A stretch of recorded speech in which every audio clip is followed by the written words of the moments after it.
So there was a thing, what are we going to do with all these turrets that are exceeding in production and consuming a lot of ball bearings? Yeah, let's talk about Panther terms.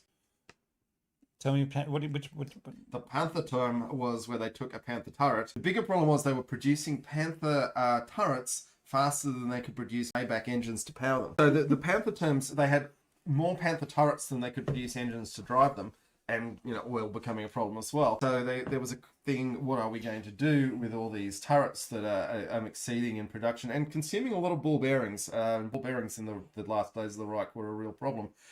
And the solution was they used them as fortifications. And while it looks like just a Panther turret on the top when you see the photos, they were actually quite large complexes underneath. There was enough room for the crew to sleep.